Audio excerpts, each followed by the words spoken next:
Hi readers, welcome back to my channel, Lila Wanders and Reads, and welcome to Tuesday, where I'm trying to do themed books instead of book hauls, although I've got a book haul for tomorrow.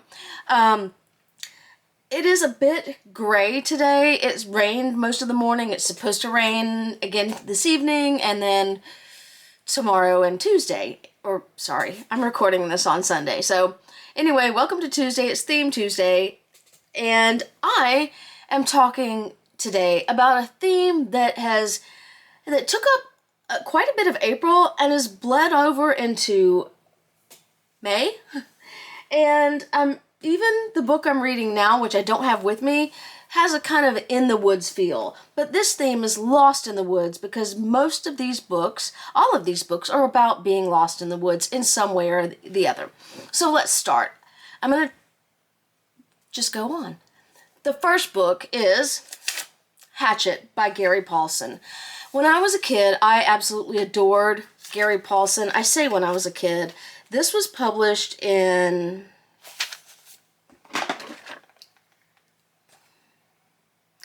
1987, so I was not really a kid when I got this, but I read this, loved it, have read it multiple times. This is a sticker I've got because Hatchet is also a banned book, and I think I did a standalone Gary Paulsen theme last year sometime, I believe.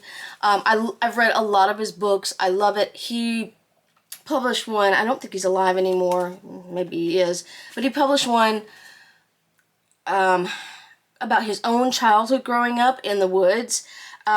The only reason I can think of that Hatchet is a banned book is because it's about divorce, and God forbid kids read anything that could be actual, life experience. But in Hatchet, I love these books because they're about survival in most cases. But in Hatchet, 13-year-old Brian Robison is on his way to visit his father when the single-engine plane in which he is flying crashes. Let me be clear, spoiler alert, the plane doesn't just crash. The pilot has a heart attack and the plane crashes and Brian survives. The pilot doesn't survive because the pilot died because of the heart attack. Suddenly, Brian finds himself alone in the Canadian wilderness with nothing but a tattered windbreaker and the hatchet his mother gave him as a present, hence the title, and the dreadful secret that has been tearing him apart since his parents' divorce. I don't remember what the dreadful secret is. I don't believe it was anything extraordinary. I think it was just something related to his parents' divorce and probably some guilt he felt. But now, Brian has no time for anger, self-pity, or despair. It will take all his know-how and determination, and he doesn't have a lot, and more courage than he knew he possessed to survive. I love that, so this has a happy ending, and I love that I love that the author acknowledges that he was stranded in the summertime, but had he remained stranded in winter, he probably would not have survived. Anywho, I love this book. I think it does not deserve to be banned, and I don't believe any book should be banned, but I highly recommend this. This is age appropriate. If you haven't read it and you like the Lost in the Woods theme, check it out. Fabulous book. So now we've got two other novels about kids in danger, lost in the woods. So we had Brian from Hatchet, and now we have Don Fenler, which is actually based on a true story, Lost on a Mountain in Maine. That is by Don Fenler as told to Joseph B. Egan. This happened in 1939, I believe. Don was 12 years old. He and his family were hiking to the top of a mountain, Maine's highest peak, and he and his brother and a friend almost get to the peak, and then something happens. He's like, I'm going to run back to Dad. Well, a fog descends, and he gets lost and gets turned around, and he spends 9 days trying to get back to civilization. Meanwhile, there's a search going on for him, and they never find him. He comes out at a cabin 9 some odd days later and is rescued because he found his way out. This was fascinating. It is very dated in the language that he uses. Some people were critical of that because he was 12 and he was like, instead of cursing like I would, he says boy and Christmas and whatever. It took me aback a little bit at first, and then I was like, okay, this is a young kid. I got into it. But this is really a miraculous story that he managed to make it out and had got so turned around and managed to make it out. It's just a miracle. There's also a movie based on this. I've not watched the movie. One of these days I might. Who knows? I wondered if this story, Don Findler's, which occurs in Maine, was inspiration for Stephen King's The Girl Who Loved Tom Gordon, which I reread last year or the year before. I can't remember. And I really loved. But I looked it up and they said that Stephen King said that the inspiration for this came at a Red Sox game. This is similar. This is similar to two other books and Lost on a Mountain in Maine. So the young girl, Appalachian Trail in Maine, she steps off the trail to go pee. She's kind of mad at her mother. There's a divorce involved here. And she gets turned around and can't find her mother and her brother. They're hiking together. So Trisha panics, goes the wrong way, and then she spends, I don't know how long, I don't remember how long she spends in the woods looking for civilization, but she too finally finds it on her own-ish.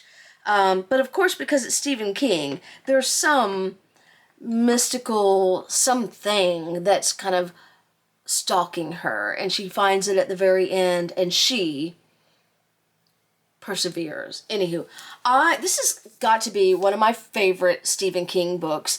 It is not like Carrie or some of the more horror-y books. This is really a tale of survival and resilience, and I absolutely adored it.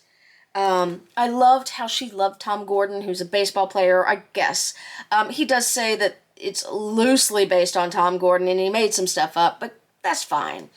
But as far as a Lost in the Woods tale goes, this reminded me a lot of Lost on a Mountain in Maine, and so I thought maybe he was inspired by that, but I guess not. I highly recommend this. Copyright 1999 by Stephen King. Shocker. Really cute tale of resilience. I loved it. Loved it. So, next, we're going kind of back in time again, before 1999. This is the late 80s, and these next two books also are very similar. So, let's talk about being lost in the woods. Sometimes parents send their children out to be lost in the woods, either on purpose or to pray away whatever is wrong with that child that the parent can't deal with. Wilderness survival camps, therapy camps, they're all just inappropriate. And today they even have them and they're getting not shut down, but children are injured or end up dead because of things that happen in these camps, even today. So anyway, let's talk about that. Julian F. Thompson wrote The Grounding of Group 6, which when I read it as a kid, I loved. I say as a kid, again, this was copyright 1983, so I was kind of a kid then. Rereading it last month, I did not love it as much because the villains in here, and the villains in here are human villains, they're caricatures. They're like that, the old-timey guy with the long curly mustache and ha ha ha ha ha, I'm gonna get those scrappy little kids, or whatever. That's what this was. But so much of it I liked. In The Grounding of Group 6, the parents send their kids away to get grounded at this camp. Not everyone in the camp gets grounded, just Group 6. And what they mean by grounded is killed. So I guess they have given up on their kids, and instead of trying to rehabilitate them or whatever, they're just like, just get rid of them. Well, naturally, that plan goes awry, and that's all I'm going to say without spoiling it. Aside from the villains, this was a really cute story. It was very teenagery in that the teenagers acted like teenagers. They fell in love instantly. They actually got along. They did kind of crazy things. They all had some kind of problem that had sent them there. Obviously, they did not meet their family's standards. But, if the villains just hadn't been so villainy, if they had a little more depth to them, I would have really enjoyed this. But let me tell you a YA that I did enjoy that is more modern. And this book, What the Woods Took by Courtney Gold, I absolutely loved. This reminded me of Stephen King, in the way that Stephen King's The Girl Who Loved Tom Gordon reminded me of Lost on a Mountain in Maine. This reminded me of Stephen King's The Outsider-ish. Because of the monsters. The monsters are similar. And these kids in What the Woods Took, they are also sent away by their parents, or in Devin's case, foster parents, because the parents don't know what else to do. These kids are not supposed to die, allegedly. However, they cross over this, invisible line in the woods, and the monsters start coming after them. We don't know what the monsters are until way deep into the woods and the book, and it's really, really just a great, great story about being lost in the woods and trying to run from something that is stalking you, similar to The Girl Who Loved Tom Gordon. And this was such a refreshing read. I'm kind of sad that I read it before Grounding of Group 6, because I wish I could have read it before and then after again to cleanse my palate from Grounding. But this is really good. This was, copyright. I have not read anything else by her. I might. Copyright 2024. Yeah, really love her. She's written 2 other books, The Dead in the Dark and Where Echoes Die. I might check them out if they're available locally, but highly recommend. If you like YA, if you like horror, if you like Lost in the Woods theme, definitely recommend this. So, I started April reading this book, and I was uncertain how I felt about it for a minute, but it ended up inspiring this whole Lost in the Woods journey, and that is Heartwood by Amity Gage. I'm going to read you what this is about. I know I didn't do that for a lot of them, but this is kind of important. In the heart of the Maine woods, we're in Maine again. What the Woods Took was in, I think, on the West Coast. Grounding of Group 6 was up in upstate New York. Tom Gordon, Maine. And then Lost on a Mountain in Maine. Now we're back in Maine, and we're going to finish out this episode in Maine. In the heart of the Maine woods, 42-year-old Valerie Gillis has vanished along the Appalachian Trail 200 miles from her destination. Alone in the wilderness, Valerie pours her thoughts into fractured, poetic letters to her mother as she battles the elements and struggles to keep alive. At the center of the investigation into Valerie's disappearance is Beverly, the determined Maine state game warden leading the search on the ground. Meanwhile, Lena, a 76-year-old bird watcher, I don't think she was a bird watcher. I have a problem with some of these blurbs because they're not always accurate. Anyway, in a Connecticut retirement community, becomes an unexpected armchair detective, and that is true. As the story alternates among these compelling and vivid voices, a puzzle emerges, intensifying the frantic search, as it appears Valerie's disappearance may not have been accidental. Heartwood is not only the story of a lost hiker's odyssey, but also a powerful ode to mothers and daughters. It is that. And coincidentally, I'm recording this on Mother's Day, and to the solace of nature. A redemptive novel for our times, Heartwood inspires larger questions about the many ways in which we become lost and how we are found. So in addition to the Lost in the Woods story here, there is a story about mothers and daughters, because Valerie is writing letters to her mom while she's lost, for lack of anything else to do, because she's trying to sit still and let people find her. And then the 76-year-old Lena, I'll kind of spoil this a little bit, at first thinks Valerie may be her daughter. Lena is estranged from her daughter, and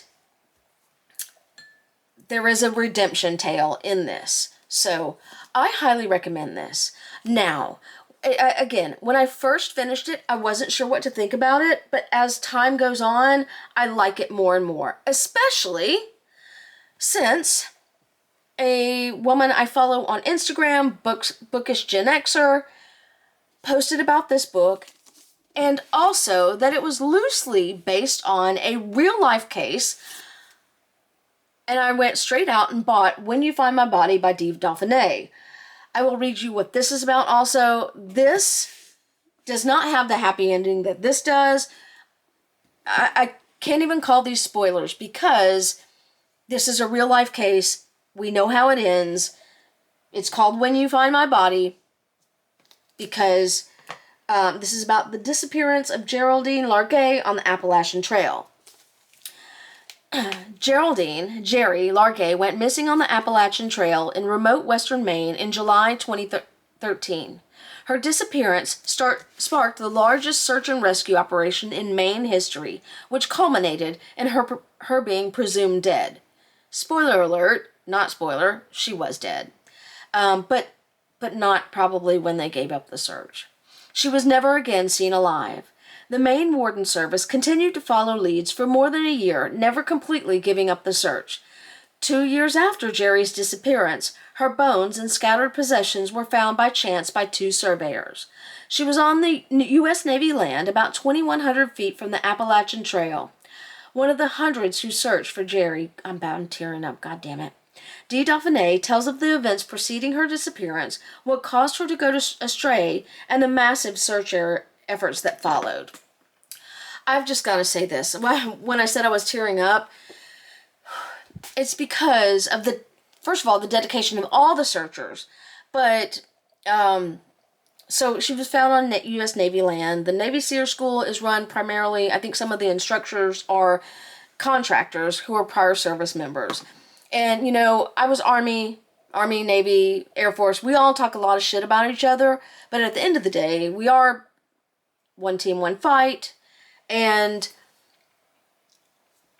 on one of the early days of the search, the warden called everybody in for the night out of the woods. And the Navy guys were like, no, they thought they had found something, a clue, and they stayed out for longer than they normally would have. They wouldn't give up.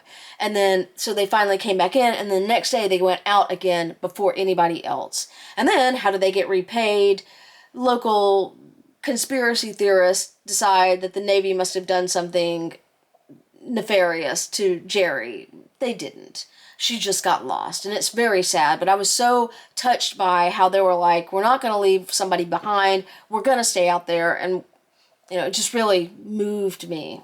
Anywho, so, Heartwood, and then When You Find My Body, got me on this whole Lost in the Woods kick, and I, 1, 2, 3, 4, 5 books that I read in April alone, and in May, I read one called Bear Season, which is not really about being lost in the woods, but it is woods affiliated. And now I'm reading one called What Wild Women Do, which is set in the woods, but it's at a camp, so no one's lost yet. Well, somebody is missing. Anywho, that is it. If you've read any of these books, I'd love to hear from you. If you have any other ideas about books to read about being lost in the woods, please send them my way, because I'm on this theme. I have this wild idea that I could hike the Appalachian Trail. I cannot. I also have this weird love affair in my mind with Maine. I'm not equipped to live up there. But I did also just get back from the mountains, and I adore the mountains, and I'm going to continue adoring the mountains. Just hope I don't get lost in them. So again, send them my way if you've got any more books about being lost in the woods, especially in Maine, or maybe North Carolina, up Boone, Asheville way. I'd love to read about that. Anywho, if you stuck with my rambling this long, as always, thank you for sticking with me on my journey, and happy reading.